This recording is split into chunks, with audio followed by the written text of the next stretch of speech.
Taste the Daily. Bahujan Samaj கட்சியின் மாநில தலைவர் ஆம்ஸ்ட்ராங் படுகொலையில் மறைந்து கிடக்கும் உண்மைகளை வெளிச்சத்திற்கு கொண்டுவர போராடி வருவதாக சித்திரவதைக்கு எதிரான கூட்டு நடவடிக்கை குழுவை சேர்ந்த ஹென்றி தீபன் கூறியுள்ளார். அவருடன் தலைமை செய்தியாளர் ஜெயக்குமார் நடத்திய நேர்காணலை தற்போது காணலாம். பகுஜன் சமாஜ் கட்சியினுடைய மாநில தலைவர் ஆம்ஸ்ட்ராங்கினுடைய கொலை வழக்கில் என்கவுண்டர் செய்யப்பட்டிருக்கக்கூடிய ரவுடி திருவேங்கடத்தினுடைய பின்னணியில் பல்வேறு சந்தேகங்கள் எழுப்பப்பட்டிருக்கிறது. குறிப்பாக போலீஸ் காவலில் இருக்கக்கூடிய ஒரு நபரிடம் எப்படி துப்பாக்கி வருகிறது, அதே போன்று ஆயுதங்கள் இருப்பதாக அழைத்து செல்லப்பட்ட பகுதியில் புதிதாக அமைக்கப்பட்ட தகர ஷெட் ஒன்று இருக்கிறது, இது எப்படி ஏற்படுத்தப்பட்டது உள்ளிட்ட பல்வேறு சந்தேகங்கள் குறித்து குறிப்பாக மனித உரிமை செயற்பாட்டாளரும் மக்கள் கண்காணிப்பதனுடைய இயக்குநரமாக இருக்கக்கூடிய ஹென்றி திபேன் நம்மோடு இணைகிறார். சார் வணக்கம். இந்த பகுஜன் சமாஜ் கட்சியினுடைய மாநில தலைவர் ஆம்ஸ்ட்ராங் கொலை வழக்கினுடைய இந்த என்கவுண்டர் சம்பவத்தில் பின்னணியில் பல்வேறு சந்தேகங்கள் இருப்பதாக தொடர்ந்து குற்றம் சாட்டப்பட்டு வருகிறது. அது குறித்து உங்களுடைய பார்வை என்ன? கொலை வழக்கு மிக கொடூரமாக நடந்திருக்கக்கூடிய கொடு வழக்கு. இதில் ஈடுபட்டிருக்கக்கூடியவர்களை பற்றி நாம் கூற தேவையில்லை, அவர்களுக்காக நாம் பேசவில்லை. ஆனால் உண்மை வெளியே வர வேண்டும் என்ற அந்த புனிதமான நோக்கத்துடன் நாம் இப்போ உரையாடி கொண்டிருக்கிறோம். ஆனால் எங்களுக்கு அதிர்ச்சி கொடுக்கக்கூடிய சில நிகழ்ச்சிகளை நான் குறிப்பிட வேண்டிய அவசியம் இருக்குது. ஆம்ஸ்ட்ராங்குடைய கொலை நடந்ததின் காரணமாக உடனடியாக சென்னையுடைய மாநகரத்தினுடைய ஆணையரை அவசரமாக ஏன் மாற்றினார்கள்?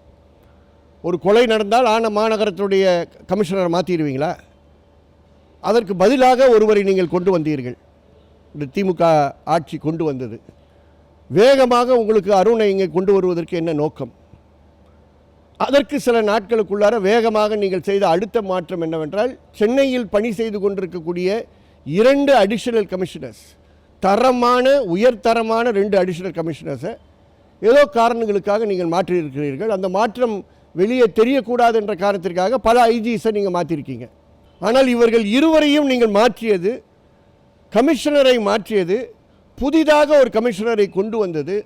அந்த கமிஷனர் வந்த பிற்பாடு இந்த புலன் விசாரணையில் இருக்கக்கூடியவர்களை, சரண்டர் ஆனவர்களை சிபிசிஐடி விசாரணை செய்யும் என்று நீங்கள் எல்லா பத்திரிகைகளுக்கும் கூறிய பிற்பாடு உயர்நீதிமன்றத்திலும் அதே நிலைப்பாடு. சிபிஐ கேட்கும்போது வழக்கை சிபிசிஐடிக்கு மாற்றாமல் சென்னை கிரேட்டர் சென்னையுடைய கமிஷனரே இதை தொடர்ந்து விசாரணை செய்கிறார் என்றால் எங்களை போன்ற நடுநிலை எடுக்கக்கூடியவர்களுக்கு பெருத்த சந்தேகம் வருது.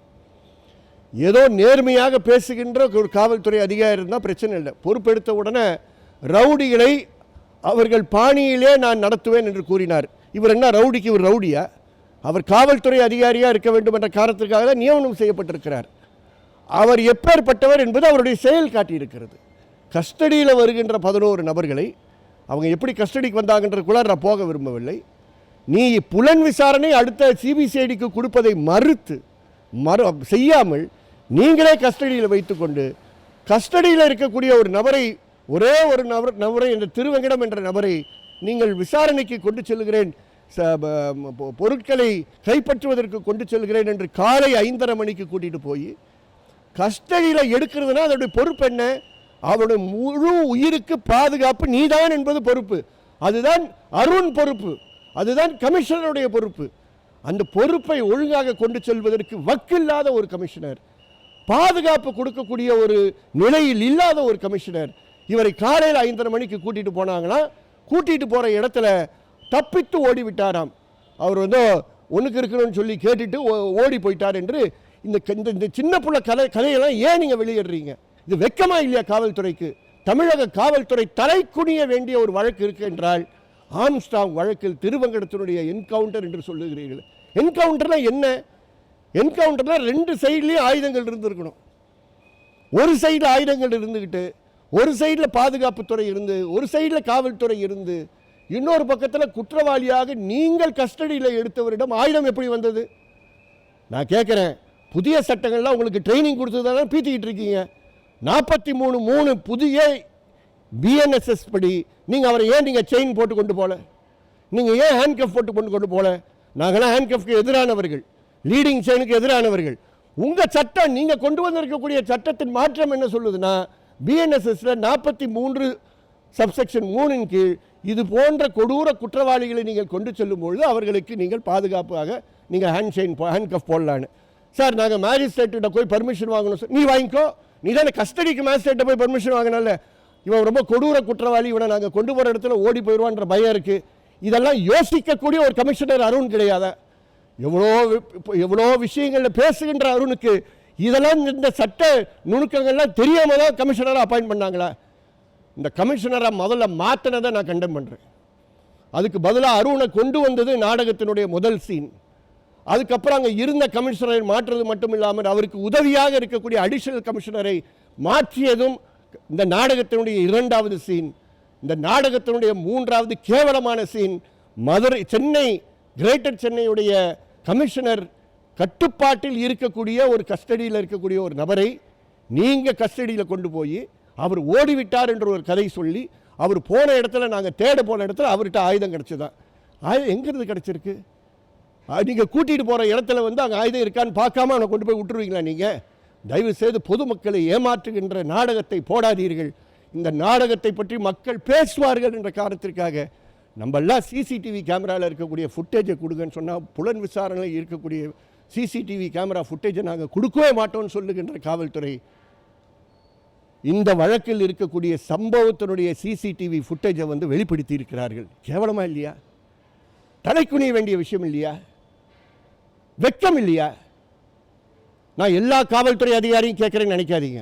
காவல்துறையில் நேர்மையாக இருக்கக்கூடிய அதிகாரிகள் இருக்காங்க. அவர்கள் சார்பாகவும் இந்த கேள்வியை நான் கேட்கிறேன் என்பதை பதிவு செய்ய விரும்புகிறேன். எல்லோரும் ஒரே பாஸ்கெட்டில் போட முடியாது. நேர்மையாக இருக்கக்கூடியவர்கள் இருக்காங்க. சிபிசிஐடிட்ட ஹேண்ட் ஓவர் பண்ணிட்டீங்கன்னா நீங்கள் சிபிசிஐடி விசாரணை செய்யட்டும், அவங்க கஸ்டடி எடுக்கட்டும், விசாரணை ஃபைல் அவங்ககிட்ட கொடுக்க வேண்டியதானே. அப்போ ஏதோ ஒரு விஷயத்தை மறைப்பதற்காக, திருவங்கிடம் அந்த உண்மையை வைத்திருக்கிறார் என்ற காரணத்திற்காக, திருவங்கிடம் அந்த உண்மையை பேசிவிடுவார் என்ற காரணத்திற்காக நீங்கள் சுட்டீர்கள் என்று நான் குற்றச்சாட்டை பொது வேளையில் வைக்க கடமைப்பட்டிருக்கிறேன். நீங்கள் கேட்பீங்க, இதுக்கெல்லாம் எவிடன்ஸ் இருக்கான்னு கேட்பீங்க. அவர்கள் எப்போ ஆயுதம் இல்லாத நிலையில் இருக்கக்கூடியவரை மோதல் சாவில் நாங்கள் மோதி அவரை கொலை செய்தோம் என்று கூறுகிறீர்களோ, அப்போ நாங்கள் சந்தேகப்படக்கூடிய பொதுமக்கள் சார்பாக இதை பேச வேண்டிய கட்டாயம் எனக்கு இருக்குது. நான் பேசுவேன். நீங்கள் எனக்கு சேலஞ்ச் பண்ணுறதா நீங்கள் சேலஞ்ச் பண்ணுங்கள் கோர்ட்டில். நாங்களும் கோர்ட்டில் ஏங்க அவர் போஸ்ட்மார்ட்டம் நடக்குது இன்றைக்கி. போஸ்ட்மார்ட்டத்தில் 300 போலீஸுக்கு என்ன வேலை? கஸ்டடியில் இருக்கும்போது உனக்கு அந்த 300 போலீஸை நீ கொண்டு போயிருக்க வேண்டாமா அருண்? உங்கள் மூளை அங்கே தானே பயன்படுத்தியிருக்கணும். போஸ்ட்மார்ட்டம் நேரத்தில் எங்கள் ஆட்கள் போகிறார்கள், எங்கே என்கவுண்டர் நடந்தாலும் எங்கள் ஆட்கள் போவார்கள். சட்டப்படி விசாரணை ஒழுங்காக நடக்குதா என்பது பார்ப்பது எங்களுடைய சிவில் சமூகத்துடைய பொறுப்பு. அது யார் ஆட்சியில் இருந்தாலும் அது செய்வோம். எந்த கட்சி ஆட்சியில் இருக்குன்னு எனக்கு முக்கியம் கிடையாது. தயவுசெய்து எங்களுக்கு கட்சி சாயங்கள் பூசி விட்டுறாதீர்கள். ஆனால் இன்னைக்கு 300 பேர் நீங்கள் ஸ்டான்லி மெடிக்கல் காலேஜ் ஹாஸ்பிட்டல் கொண்டு போறீங்கன்னா எதுக்கு கூட்டிகிட்டு போறீங்க? அந்த குடும்பத்தை சார்ந்த அத்தனை நபர்கள் வைத்திருக்கிறீர்கள். குடும்பத்தை சார்ந்தவர்களை போய் அந்த பிணத்தை பார்க்க வேண்டும் என்பது உயர் நீதிமன்றம் சந்தோஷ் வழக்கில் கட்டளையிட்டிருக்கு. ஆனால் நீங்கள் உடலை காட்டாமல் முகத்தை மட்டும் காட்டியிருக்கிறீர்கள். ஏன்? வெள்ளைத்தாளில் கையெழுத்து வாங்கியிருக்க குடும்பத்திட்டிருந்து ஏன்? தைரியம் இருந்தால், மனசாட்சி இருந்தால், நேர்மையாக இருக்கக்கூடிய காவல்துறை அதிகாரியாக இருந்தால் நீங்கள் இதெல்லாம் செய்ய விட்டுருப்பீங்களா? நீங்கள் ஏதோ மறைக்கிறீர்கள். யார் சார்பாகவும் செயல்படுகிறீர்கள் என்ற குற்றச்சாட்டை வைக்கிறேன். தயவு செய்து மாண்புமிகு முதலமைச்சர் அவர்கள் இதில் நேரடி தலையீடு செய்ய வேண்டும் என்று கேட்டுக்கொள்கிறேன். இந்த பகுஜன் சமாஜ் கட்சியினுடைய மாநில தலைவர் ஆம்ஸ்ட்ராங்கினுடைய படுகொலையினுடைய பின்னணி, திருவேங்கடத்தினுடைய என்கவுண்டர் என்று சொல்லப்படுகின்ற இந்த சுட்டு படுகொலை செய்யப்பட்ட இந்த சம்பவத்தினுடைய பின்னணிகள் குறித்து முழுமையாக என்ரி திபேன் அவர்கள் நம்மோடு உரையாடி இருக்கிறார். நியூஸ் ஜே செய்திகளுக்காக ஒளிப்பதிவாளர் மணிகண்டனுடன் கோ ஜெயக்குமார்.